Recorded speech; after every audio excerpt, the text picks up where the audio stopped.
The greatest gift you could give us for our wedding is if you disappeared from our family. Those words came out of Clara's mouth like a blade cutting straight through me. She stood there in my son's kitchen, her wedding dress hanging behind her on a polished hanger as if it was the crown jewel of her life. Her smile wasn't warm, it was plastic, empty, the kind of smile that only hid disdain. David stood beside her, my only son, and to my horror, he nodded as though he agreed. He didn't even look at me when he did it. If you're watching this, subscribe and let me know where you're watching from. This story gets much more intense, and I'd love to hear your thoughts in the comments below. For a moment, I couldn't breathe. I just stood there in the house that my savings had made possible, listening to the sound of my heart pounding in my ears. Clara's words echoed, bouncing off the expensive walls that I had helped pay for. "This is supposed to be our special weekend, Mom," David finally said, his voice cold, almost rehearsed. "Your negativity is ruining everything." "My negativity?" I asked quietly, almost choking on the words. I had spent that entire morning arranging flowers, the afternoon helping with last-minute seating plans, and the evening listening to Clara complain about everything, from the weather to the caterer. The only negative thing I had dared to suggest was that perhaps ice sculptures shaped like swans weren't necessary. That was it. I tried to stay calm as I asked, "Where exactly am I supposed to go, Clara?" She shrugged, studying her manicured nails with deliberate cruelty. "I don't know. A hotel? Maybe one of your sisters? Honestly, Evelyn, I don't care where you go as long as you're not here tomorrow." "This is my son's house too," I reminded her, my voice trembling but firm. David cleared his throat, his eyes fixed on the granite countertop I had once admired. "Actually, it's more Clara's house now. She's been handling the finances, making improvements. You just..." He hesitated, then said the words that made my blood run cold. "You just gave us some money once." Some money once. $87,000. My entire life savings. The money Henry and I had worked for, saved for, sacrificed for. Money I had given them with unconditional love, so they could buy their dream home. And now, it was being brushed off as some money once. I looked around that kitchen, the granite countertops I'd helped select, the custom cabinets my savings had paid for, the very walls that held countless family dinners. They had taken everything I'd given and convinced themselves they deserved it all without a shred of gratitude. Something inside me shifted in that moment. It didn't break, it shifted, like a gear finally snapping into its rightful place. "You're right," I said softly. Clara's eyes flickered with surprise. She had expected tears, begging, maybe even a scene she could later gossip about with her friends. But I wasn't going to give her that satisfaction. "I'll pack my things and be gone within the hour." David actually sighed in relief. "That's probably for the best, Mom. We can talk after the honeymoon when things settle down." Talk after the honeymoon. As if this was nothing more than a misunderstanding about flower arrangements. I walked upstairs to the guest room. Not my room. Never my room. Always the guest room, because guests are temporary. As I folded my clothes into my suitcase, I could hear their voices downstairs, already planning how to use the space once I left. Clara wanted a yoga studio. David thought it would make a nice office. Neither of them thought for even 1 second about the cruelty of what they had just done, throwing out the woman who had made all of this possible. I paused when I saw Henry's photograph on the nightstand. His warm smile stared back at me. 43 years of marriage, and never once had he made me feel like I didn't belong in my own home. I touched the frame and whispered, "Don't worry, sweetheart. I'm not going down without a fight." But before any fight, I needed to make a phone call. I carried my suitcase out to my car, parked just outside the house my money had bought, and sat in the driver's seat with my phone in my hands. My fingers trembled as I dialed. "Linda Park," my lawyer answered, her voice cautious. "Evelyn, it's Saturday evening. Is everything all right?" "No, Linda. I need you to pull all the documentation about the house purchase. Everything." There was a pause. What happened with David and Clara? So I told her. Every word. Clara's ultimatum. David's betrayal. The way they had dismissed my life savings as if it were pocket change. Linda listened carefully, typing away on her computer in the background. "I've been worried this would happen," she finally said. "They've been treating your investment like a gift instead of what it actually was." "What do you mean?" what it actually was. You don't remember signing the additional documents? She asked gently. The ones I insisted on after you expressed concerns about Clara's spending? My chest tightened. Please tell me you protected me, Linda. Oh, Evelyn, she said, her voice firm but kind. That $87,000 wasn't a gift. Legally, it was a loan. And your name is on the deed as co-owner. In the eyes of the law, you own 35% of that house. I almost dropped the phone. You're serious? Dead serious. Clara never signed the acknowledgement forms I sent, but the mortgage company has you listed as a co-borrower. The deed shows your ownership stake. It's legal. Binding. They can't erase you. Through the kitchen window, I saw Clara laughing on a video call, twirling her veil, completely unaware that her perfect little world was about to crack open. Linda, I whispered, my voice steady now. Prepare a notice of intent to sell. I want it delivered first thing Monday morning.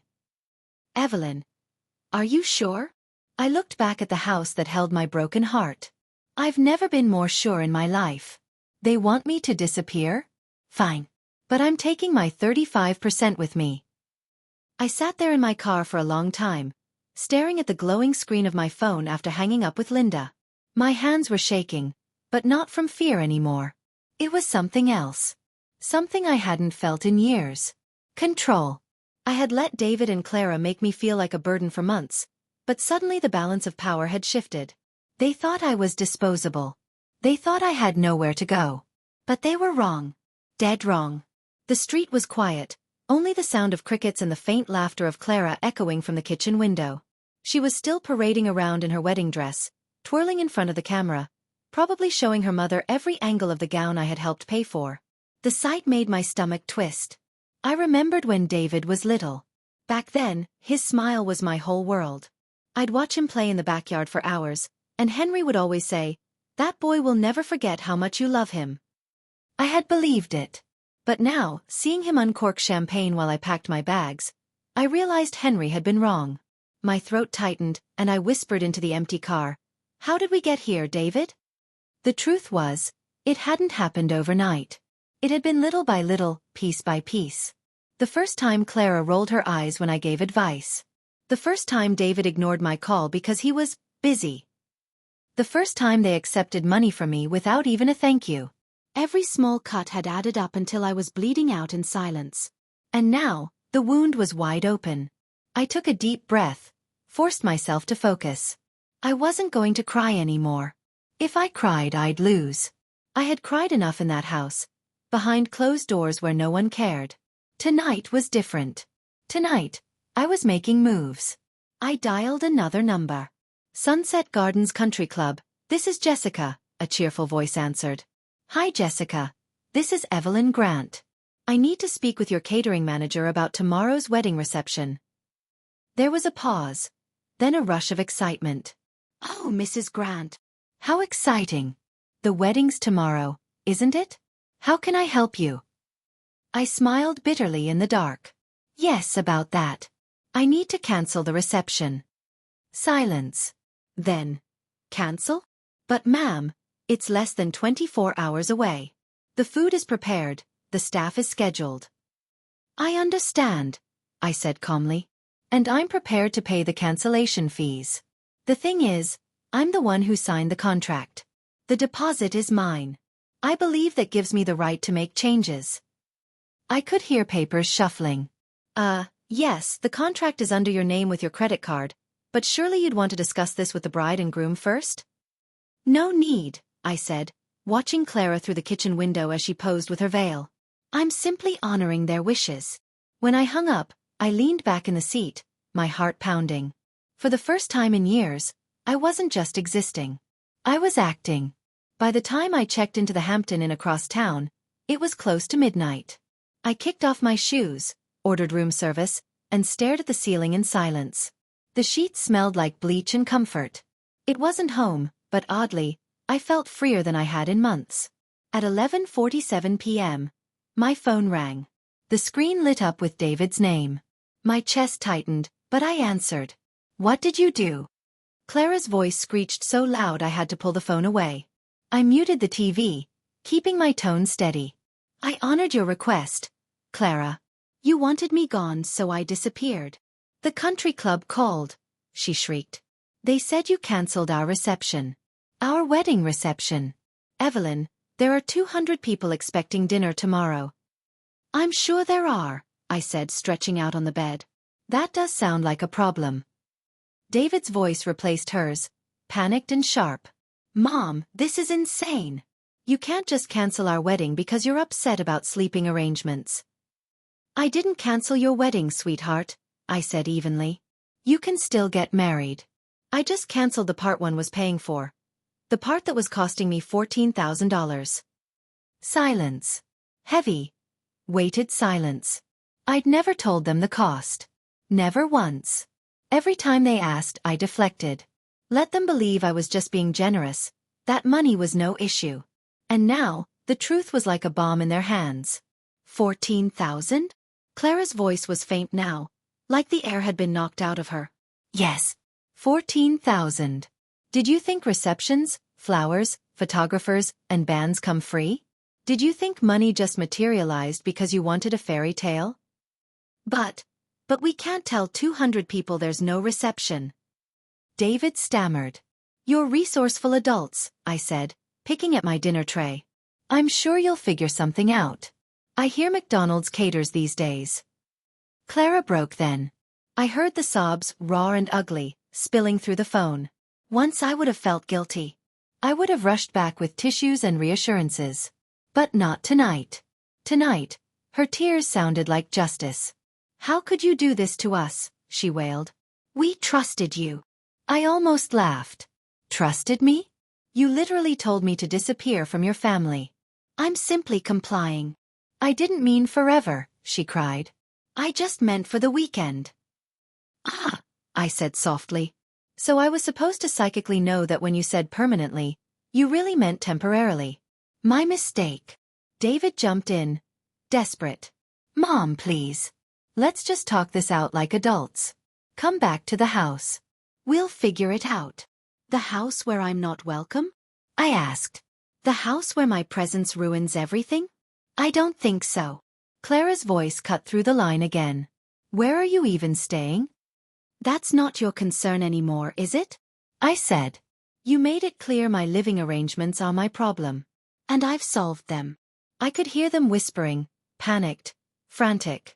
They had no idea that the reception was just the beginning. I had bigger plans. Much bigger. By morning, my phone had more than 30 missed calls and dozens of unread messages. David and Clara had spent the entire night trying to reach me, but I ignored them all. I sat in my hotel bed, sipping lukewarm coffee from the paper cup, flipping through the Sunday paper like a woman who had finally learned how to breathe again. Their wedding was scheduled for 2 o'clock. It was 9 in the morning when someone knocked on my hotel room door. Through the peephole, I saw David. His tuxedo shirt was wrinkled, his tie loose around his neck. His eyes looked red, swollen from either tears or lack of sleep. For the first time in years, he looked like a little boy again, lost and helpless. I opened the door but didn't invite him in. Shouldn't you be getting ready for your big day? That's what I need to talk to you about, he said quickly. His voice cracked, desperate. Mom, everything's falling apart. Clara's locked herself in the bathroom. She's crying non-stop. Her mother is threatening to fly back to California. It's a disaster. I folded my arms. I'm sorry to hear that. I hope you work it out. Work it out? Mom, you destroyed our wedding. No, David, I corrected gently but firmly. I didn't destroy anything. I simply stopped paying for the party. There's a difference. He pushed past me into the room, pacing like a trapped animal. I let him. Sometimes the best way to show someone their own reflection is to let them speak until they can't anymore. This is insane, he muttered. Over what? A misunderstanding about where you were supposed to stay for the weekend. Sit down, David. Something in my tone must have reminded him of when he was a boy, because he sat on the edge of the bed, shoulders slumped. I remained standing, looking down at him. This isn't about a guest room, I said quietly. This is about respect. About gratitude. About treating me like a human being instead of an ATM. We've always treated you well, he argued weakly. I leaned forward. Have you? When was the last time you asked me about my life? My interests? My feelings?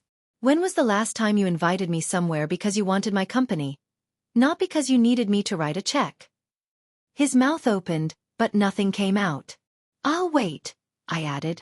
The silence between us was heavy, uncomfortable. When was the last time you called me just to talk?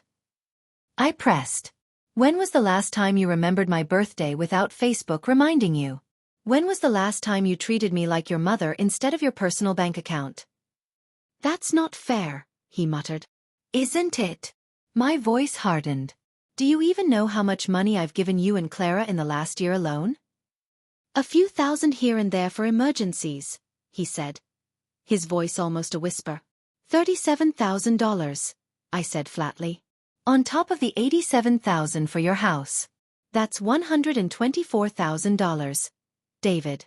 More than most people make in 2 years. His face went pale. We were always planning to pay you back. Were you? I asked, raising an eyebrow. Because while I was slipping grocery money into Clara's purse, paying your utility bills online, covering your car repairs, Clara was shopping for a new car. You were looking at vacation packages to Europe. Don't insult me by pretending you ever planned to pay me back. He dropped his head into his hands, groaning. What do you want from me, Mom? I softened my tone just enough for him to hear me clearly. I want you to understand that I am not your personal ATM. That kindness is not infinite. That if you treat someone badly long enough, eventually they stop caring about your problems. So you're punishing us, he snapped suddenly, lifting his head. You ruined our wedding to punish us. The casual cruelty of that statement stung, but it also confirmed everything I had been feeling. No, David. I didn't ruin your wedding. I protected myself. I stopped the pattern of financial abuse. Financial abuse? He laughed bitterly. That's ridiculous. Is it? I shot back. You've trained me to believe my only value is money. You've conditioned me to feel guilty for having needs. You've taken everything I've offered and made me believe I owed you even more. I sat across from him, leaning close so he had to look at me. And yesterday, when Clara told me the best gift I could give your family was to disappear permanently, you agreed with her. She didn't mean it, he said quickly. Yes, she did. And so did you. And now, David, you're both going to get exactly what you asked for. His eyes widened. What does that mean? I let a cold smile cross my lips. It means you'd better figure out how to pay for your lifestyle without me. It means you'd better pray Clara's parents are feeling generous. And it means you'd better start looking at apartments, because the house situation is about to get very complicated. He blinked in confusion. What are you talking about? I'm talking about the legal documents you never bothered to read before I gave you that down payment. The ones that make me co-owner of your precious house. The color drained from his face. That's impossible. Oh, it's very possible. In fact, it's the law. I own 35% of that house, David. And I'm about to put it on the market. For the first time in our entire conversation, he was completely speechless. David stared at me like I had spoken another language. His lips parted, but no words came. He just shook his head slowly, as if refusing to believe me. You can't own part of our house, he finally muttered. We bought it. We live there. With my $87,000, I reminded him sharply. Did you think that money evaporated into thin air? Did you think my sacrifice just disappeared because you wanted to call it yours? But, you said it was a gift, he whispered, his voice cracking. You wanted to help us. I wanted to help you, I corrected, leaning closer. But I also wanted to protect myself. My lawyer made sure of that. I'm listed as a co-owner. Legally. 35% of that house is mine. His hands trembled in his lap. He looked like a man realizing he had built his entire life on sand. You planned this, he spat suddenly, his voice shaking. You've been planning this all along, waiting to screw us over. I laughed bitterly, the sound surprising even me.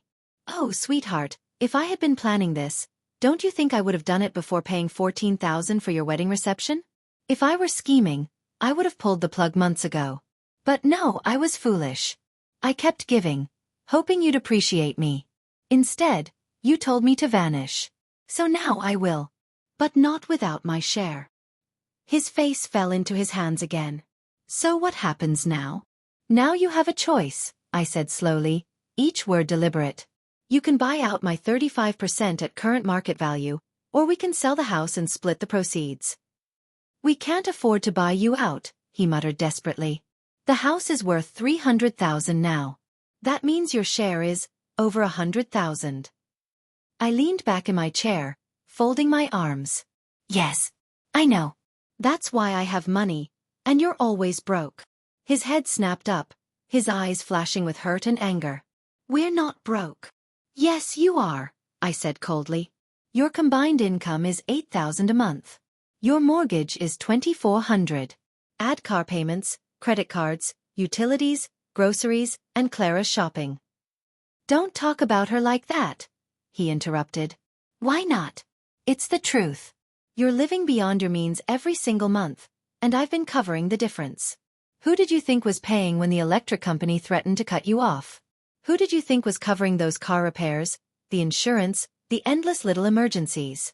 Do you think money just appeared like magic? He swallowed hard. His silence was my answer.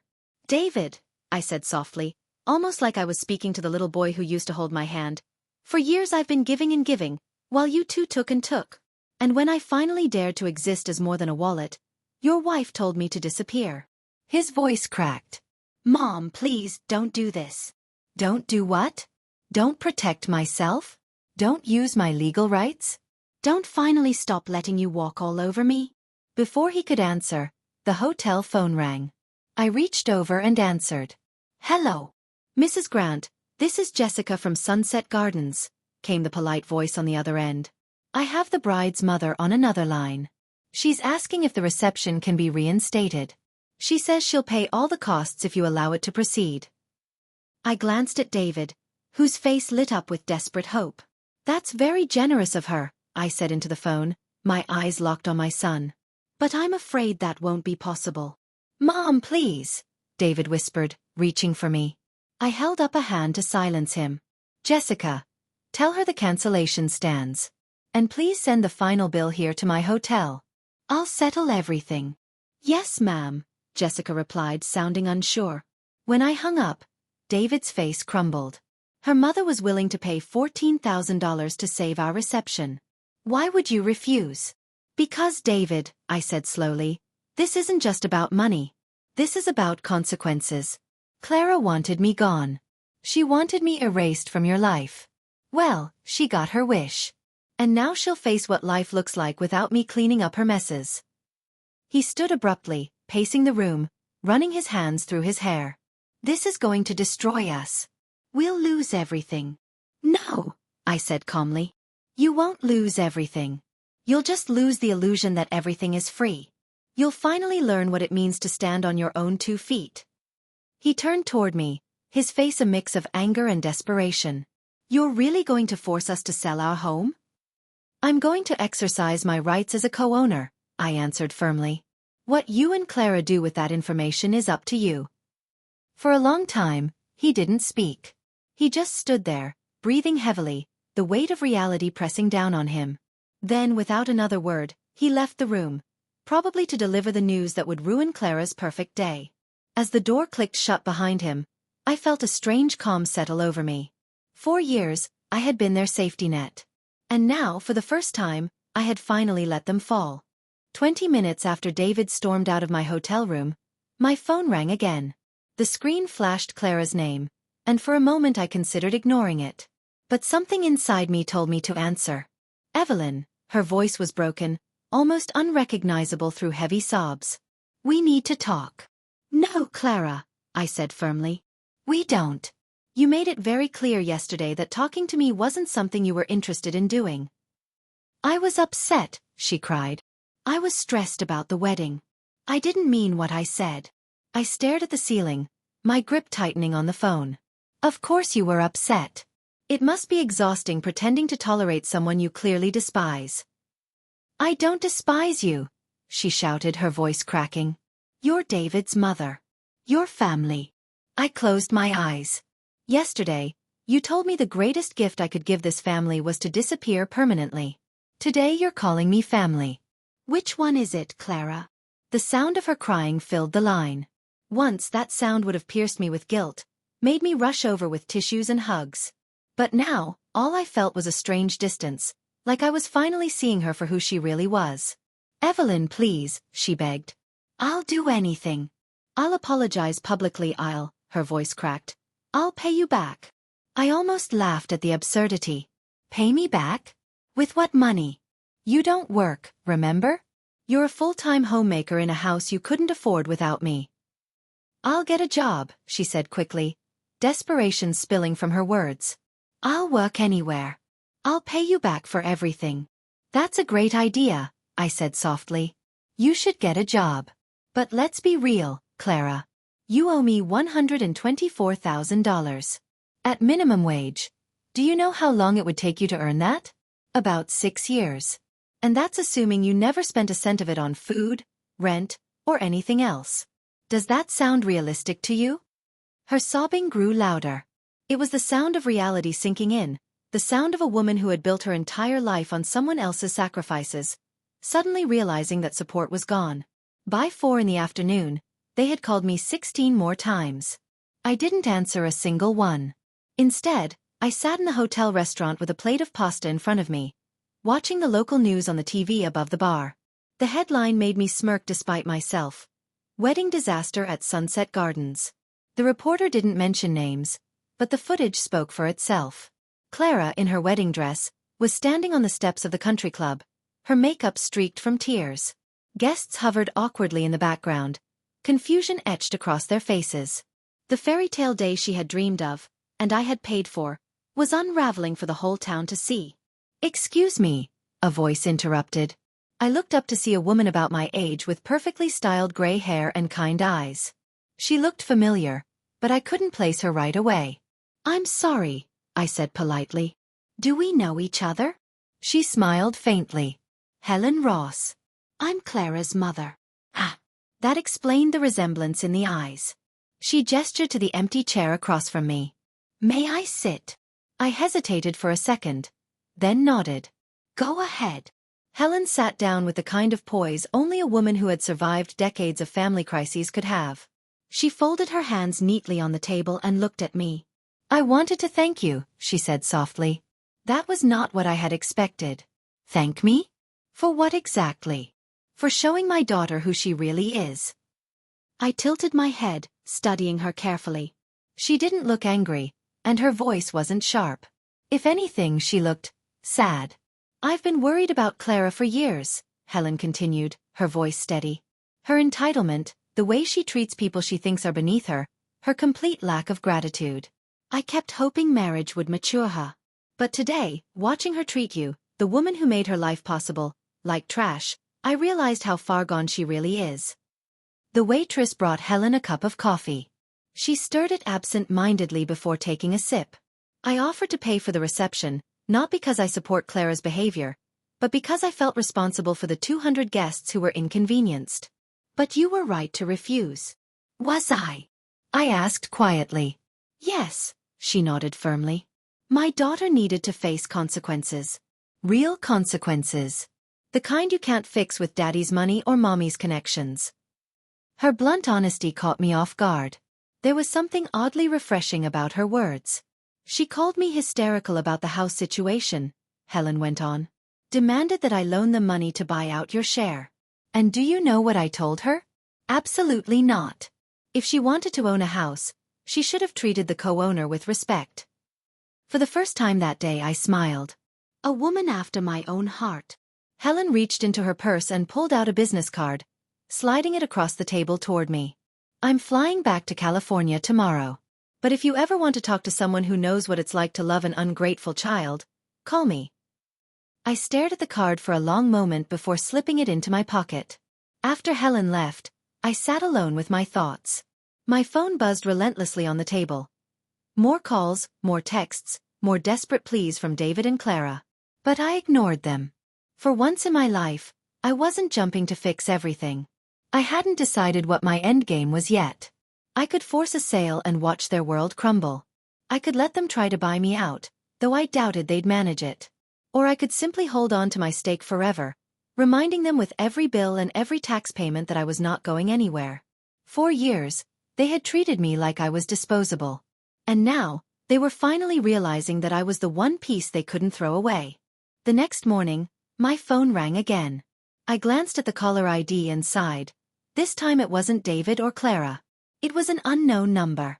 For a moment, I considered ignoring it, but something told me to pick up. Mrs. Grant? This is Detective Harris with the Virginia Beach Police Department. I'm calling regarding a report we received. I frowned. A report? Yes, ma'am. Someone called claiming that your family members might be financially exploiting you. They also raised concerns that you may be experiencing cognitive decline. They requested a welfare check. For a second, I was speechless. Then anger spread through me like wildfire. Those snakes. Detective, I said slowly, my voice shaking. I can assure you I am in full possession of my mental faculties. In fact, I'm probably thinking more clearly than I have in years. He hesitated. That's good to hear, ma'am, but we do need to follow up. Would you be available to meet tomorrow morning? I looked around the quiet hotel restaurant where I was finishing my breakfast. People laughed at other tables, reading newspapers, sipping coffee, living their normal lives. And here I was, being accused of losing my mind by the very people who had been draining me dry for years. Yes, detective, I said firmly. I'll be there. And I have quite a lot I'd like to discuss with you about financial abuse. Just not the kind my son and his wife reported. After hanging up, I sat back in my chair and let the fury settle into something sharper, resolve. If David and Clara wanted to play dirty, then fine. They had no idea who they were up against. The following morning, I met Detective Harris at the police station. He was younger than I expected, maybe 40, with patient eyes that looked like they had seen more family drama than anyone should have to witness. Mrs. Grant, he greeted politely. I want to start by saying the caller sounded genuinely concerned about your welfare. I'm sure they did, I replied dryly. My daughter-in-law is very good at sounding concerned when it suits her. I set a thick folder on his desk and slid it across. Detective, in the past 3 years, I've given my son and his wife $124,000.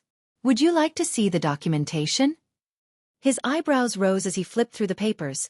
Check stubs, bank statements, credit card payments, wire transfers. Line after line of proof. This is substantial, he said carefully. It is, I agreed. And yesterday, when I finally set boundaries, when I finally told them no, they decided I must be incompetent. Convenient, isn't it? I pulled out my phone and pressed play on a voicemail from the night before. Clara's voice filled the office, high-pitched and frantic. Evelyn, this is insane behavior. Normal people don't destroy their families' lives over hurt feelings. We're worried about you. Maybe you need help. David thinks you're having a breakdown. Detective Harris listened quietly, taking notes. Mrs. Grant, have you ever had any history of cognitive issues? None whatsoever, I replied firmly. I manage my own finances. I drive. I live independently. The only thing that's changed is that I stopped letting them treat me like a bank account. He nodded slowly, then examined the property documents Linda had emailed me. So you're a co-owner of their house? Correct. 35%, I said proudly. And I intend to exercise my rights. They can buy me out at market value or the house goes up for sale. That's the law. Everything I've done is within my rights. We talked for nearly half an hour. He asked questions, I answered, and by the end, he leaned back in his chair with a look that told me he was satisfied. Mrs. Grant, he said gently, I'm going to close this case as unfounded. You are clearly competent and financially savvy. But I do want to give you resources about elder financial abuse, just in case.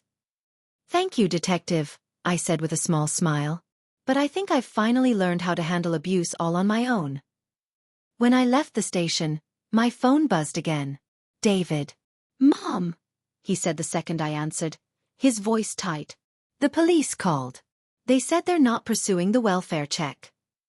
That's right, I said calmly. Because I'm not the one being financially abused in this family, sweetheart. You and Clara have been abusing me for years. What's that supposed to mean? He snapped. It means, I said slowly, That you two have been draining my resources while giving me nothing but disrespect in return. The detective was very interested in the proof I gave him. There was a long pause. Then, quietly, "Are you threatening us?" "No," I said firmly. "I'm informing you that your manipulation tactics don't work anymore." He tried again, softer this time. "Mom, please. Can we just sit down and talk like adults?" "We can," I said. "But not in that house I co-own. And not until Clara apologizes for her behavior." "She's sorry," he said quickly. "She's been crying for 2 days." "Has she?" I asked dryly. Because the last voicemail she left me didn't sound like an apology. It sounded like she thought I was mentally ill. Silence. "Where do you want to meet?" he finally asked. "Linda Park's office. Tomorrow at 2. Bring Clara. And bring a realistic proposal for how you're going to handle the house situation. Because you either buy me out, or we sell. Those are your only options." When I hung up, I realized something had shifted in our relationship. For the first time in years, they needed me more than I needed them. And for once, I was finally in control. Linda Park's office had always felt heavy, like a place where truth couldn't be avoided. The dark wooden shelves lined with leather-bound books, the quiet ticking of a clock on the wall. It all gave the room a seriousness that made people sit straighter, speak slower. I arrived 10 minutes early, folder in hand, feeling strangely calm. For once, I wasn't the one scrambling to fix something. This time, they were the ones running late. At 2:15, the door opened, and David and Clara shuffled in. They looked like they hadn't slept in days. David's shirt was wrinkled, his tie crooked. Clara's face was pale, her eyes red and swollen. Gone was the polished, confident young woman who had once smiled at me with thinly veiled disdain. What stood before me now was someone cornered, stripped of her armor. "Dorothy," Clara began, then quickly corrected herself. "Evelyn, I owe you an enormous apology. I was stressed, overwhelmed, and I said things I didn't mean." I nodded once. "Thank you. That's a start." She blinked, clearly expecting me to fold, to soften immediately. But I stayed still. No smile, no comforting words. Just silence that made her shift uncomfortably in her seat. Linda spread the property documents across the polished conference table. "Let's review the facts," she said briskly. Evelyn provided $87,000 for the down payment. She is listed as a co-borrower on the mortgage. The deed shows her as 35% owner. David's face tightened as he read the papers, like he was hoping the words might magically rearrange themselves into something less damning. "We had no idea about the ownership stake," he muttered. "You would have," Linda replied coolly, "if Clara had signed the acknowledgement forms I sent 3 times. Clara's lip trembled. "I was busy planning the wedding. For 3 years. Linda raised an eyebrow. The silence that followed was deafening. I let it sit there, heavy and undeniable, before I spoke.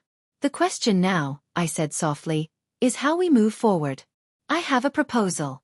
Both of them leaned forward slightly, hope flickering in their exhausted eyes. "Option 1, I continued. "You buy out my 35% at current market value. That's around $105,000. Clara gasped. "We don't have that kind of money." "Option 2, I said without hesitation. "We put the house on the market and split the proceeds." David slumped back in his chair, his voice low. "That would mean moving." "Yes," I replied calmly. "To something you can actually afford." Clara's hands twisted in her lap. "What about option 3? She asked desperately. "There is no option 3. Linda's voice cut in smoothly. "If you sold the house today, after realtor fees and closing costs, you'd probably net around $270,000. Evelyn's share would be about $95,000. That would leave you with $175,000. Clara's eyes widened. "That's not enough for anything decent." "It's enough for a nice apartment or a smaller home in a different neighborhood," I said firmly. "The kind of place that matches your income. The kind of place you should have been living in from the start."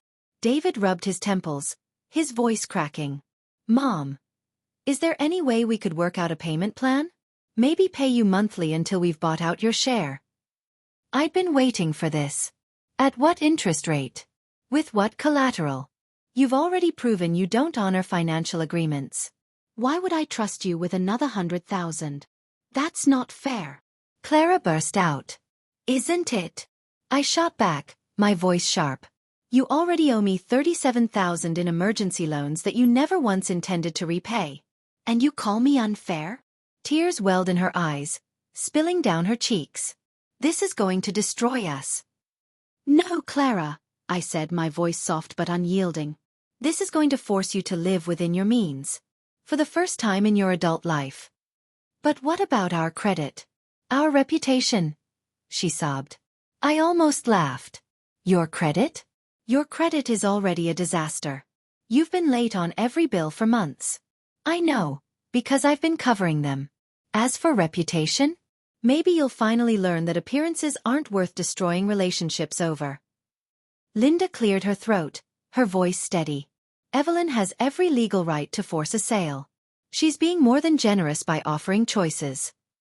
How long do we have to decide? David asked quietly, his voice stripped of confidence. 30 days, I said firmly.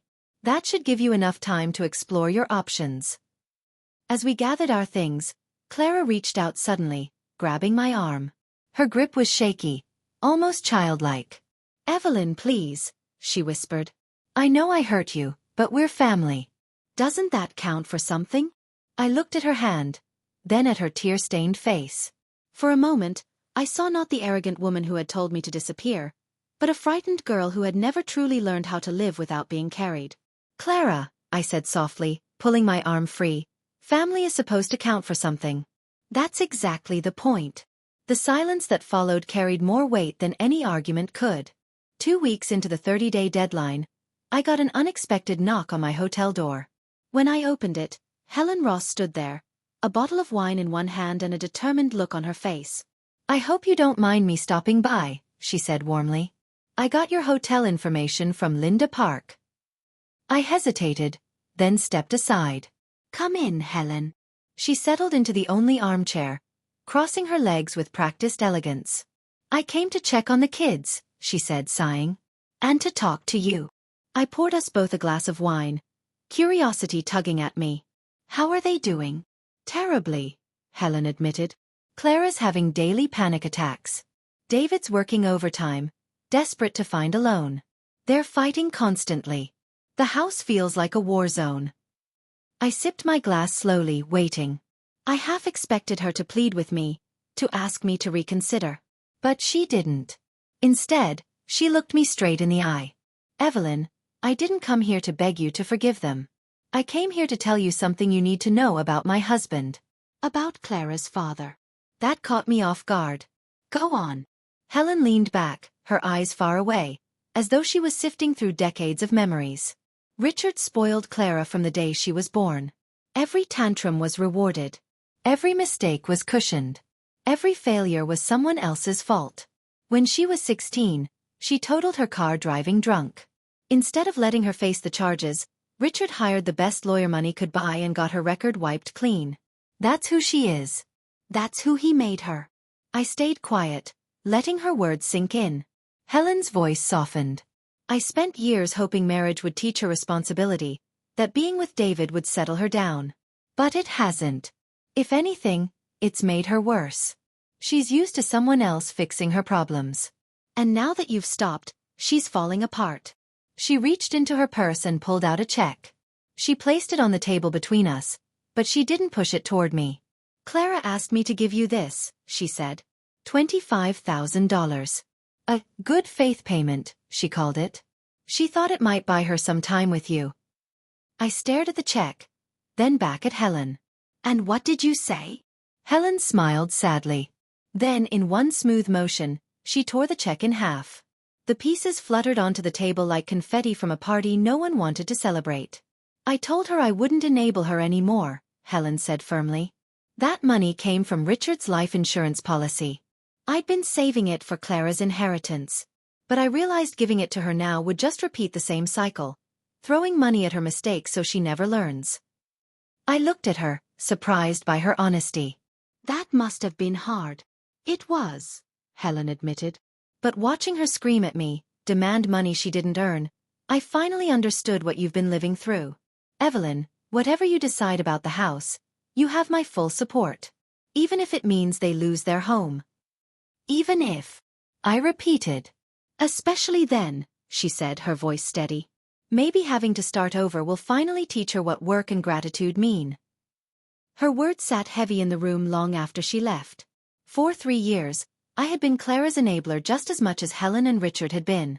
Every check I wrote, every bill I paid, every sacrifice I made, it all taught her that there would always be someone to rescue her. But now that net was gone. My phone buzzed with a new text from David.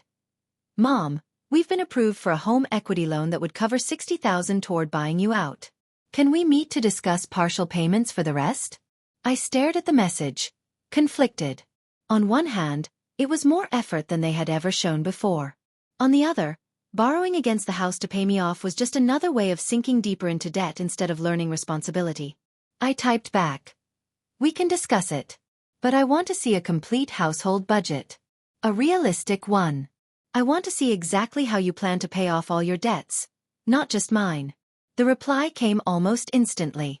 Anything you want, Mom. We just want to make this right. For the first time in months, I felt a flicker of something I hadn't allowed myself to feel. Hope. Maybe, just maybe, they were starting to understand. But I knew better than to let my guard down. This wasn't going to be fixed with promises and tears. If they wanted to earn back my trust, they were going to have to prove it with actions. And this time, I was going to make sure they followed through. A week later, we met again at Linda Park's office. This time, David and Clara arrived carrying a thick folder filled with receipts, bank statements, and crumpled papers. They spread everything across the polished conference table as if laying out evidence in a trial. Okay, I said calmly, show me your budget. David cleared his throat nervously and began listing their expenses while Clara shifted uncomfortably in her seat. $400 a month on restaurants, he started. Restaurants. I interrupted, my eyebrows lifting. Clara jumped in quickly. We both work long hours. Sometimes we're too tired to cook. I looked directly at her. You don't work, Clara. Her face flushed bright red. I mean, David works long hours. I handle things at home. I scanned the next paper. $300 a month for clothing. That's mine, Clara admitted, her voice defensive. I need to look professional for social events. What social events? I asked, keeping my tone level. You don't have a job. Her eyes welled up, but I didn't stop.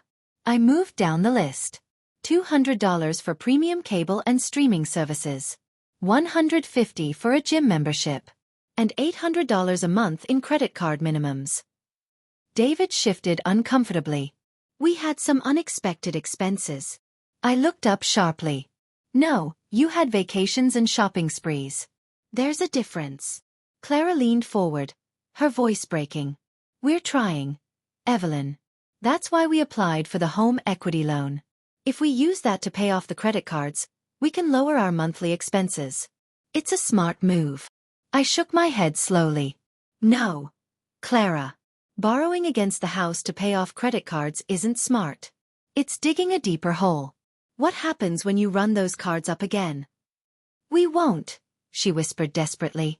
We've learned our lesson. Have you? I asked pointedly. Because this budget doesn't show any real change. You're still eating out constantly, still spending on clothes, still treating shopping like a hobby. Nothing about this says you're serious. David leaned forward, his eyes pleading. What would you want to see, Mom? What would convince you that we're serious about changing? Finally, the right question. I sat back, folding my arms. I want to see a budget that reflects your actual income. I want to see you cooking at home, canceling unnecessary subscriptions, selling one of your cars. And Clara, I looked at her directly, I want to see you working. A real job. Her eyes widened in horror. A job? But. Yes. I cut her off firmly. You're 39 years old. You have a college degree. There's no reason you can't contribute to your household. It's long past time. David rubbed his forehead. His voice quiet. Margaret. Sorry, Linda. What does this mean legally? If Mom refuses to accept partial payments, what happens? Linda glanced between us. Evelyn has every right to demand full market value. She could force the sale tomorrow if she wanted to. The fact that she's even discussing alternatives is generous. I leaned forward, my voice low but steady. Here's my offer. You can buy out my share for $75,000 instead of the full 105. But there are conditions. Both of them straightened instantly, hope flickering in their tired eyes. First, I continued, Clara gets a job within 60 days and keeps it for at least 2 years. Second, you sell one of your cars and use the money to pay down debt. Third, you stick to a realistic budget. No more restaurants, no unnecessary shopping, no new debt. And finally, monthly check-ins with Linda. Bank statements, proof of income, credit reports. If you violate any of these conditions, the full amount becomes due immediately. Clara's mouth fell open. That's like financial prison. No, Clara, I said evenly. That's called accountability. They whispered to each other for a few moments in the hallway, their voices muffled but tense. When they returned, David spoke for both of them. We accept. All of it. Clara nodded, though the look on her face was one of pure misery, like she was swallowing poison. Linda began drafting the agreement, her pen scratching steadily across the paper. This will need to be notarized and filed with the county. Once it's signed, it's binding. I watched them sign their names, each stroke of ink a reminder that for once, they weren't in control. For once, they were being forced to live within limits. As I left the office, I felt a strange mix of emotions. Part of me felt victorious. Part of me felt sad that it had come to this. But mostly, I felt relief, because for the first time in years, I wasn't the one carrying them. For once, they were finally learning the lesson that life had been trying to teach them all along. Actions have consequences. The weeks that followed were strangely quiet. For years, my phone had buzzed non-stop, requests for money, pleas for help, excuses for why bills couldn't be paid. But now, the silence was almost unnerving. Then one afternoon, my phone rang. It was David. His voice was tired, but calmer than I had heard it in months. Mom, he said softly, Clara got a job. I paused, waiting for the punchline. A real job. Yes, he replied. Part-time at first, but still. It's something. She's working at a local accounting office. She cried her first day, but she went back the second day. And the third. She's still there. I closed my eyes, exhaling slowly. For once they were actually following through. And we sold Clara's car, David continued. Paid down almost $9,000 on the credit cards. We're sticking to the budget. It's hard, but it feels different this time. Something in his voice told me it was real. Not perfect, not permanent, but real. A week later, he invited me to dinner. Not at a fancy restaurant, but at their house. I hesitated at first, bracing myself for another ambush of guilt and manipulation. But when I walked in, I was met with something I hadn't seen in years. Simplicity. The dining table was set with mismatched plates. The meal was simple. Spaghetti with homemade sauce and garlic bread from the oven. Clara looked nervous, her apron dusted with flour. Thank you for coming, she said quietly. I know I don't deserve your forgiveness. But I want to earn it. Slowly if I have to. I studied her carefully, waiting for the usual sharpness in her tone, the hidden edge in her words. But it wasn't there. For the first time, I saw a woman trying. Awkwardly, clumsily, but genuinely. We sat down together, the three of us, eating in silence at first. Then, slowly, conversation began to flow. David talked about his long shifts. Clara talked about balancing work with managing the house. And for the first time, they didn't complain. They didn't hint at money. They just shared. After dinner, Clara handed me an envelope. Inside was a receipt from the bank. Their first official payment toward buying out my share. It wasn't much, just $5,000. But it was real. Tears burned in my eyes as I looked up at them. You're finally doing it, I whispered. You're finally standing on your own. David's eyes glistened too. We had to, Mom. You forced us to face reality. And I hated you for it at first. I thought you were being cruel. But now I see you were the only one who truly cared enough to stop enabling us. Clara nodded, her voice trembling. I'm sorry for everything I said. Especially telling you to disappear. That was the ugliest thing I've ever done. You're not a burden, Evelyn. You're family. The words didn't erase the pain of the past, but they planted something new. Hope. As I drove back to my hotel that night, I realized something profound. For years, I had believed love meant sacrificing endlessly, even when it hurt. I thought being a good mother meant protecting my son from every consequence, even when he was grown. But love, real love, wasn't about shielding people from reality. It was about giving them the strength to face it. In the weeks that followed, things didn't magically become perfect. There were still struggles, still moments of frustration, still bills that stretched them thin. But this time, they weren't calling me to bail them out. They were facing it themselves. And I finally felt free. For the first time in decades, I had boundaries. I had self-respect. And I had peace. The lesson was painfully clear. When you allow people to use you without consequence, they never learn. But when you step back, when you stop enabling, you give them the greatest gift of all, the chance to grow. And maybe, just maybe, the greatest gift wasn't me disappearing from their lives. It was me finally teaching them how to live.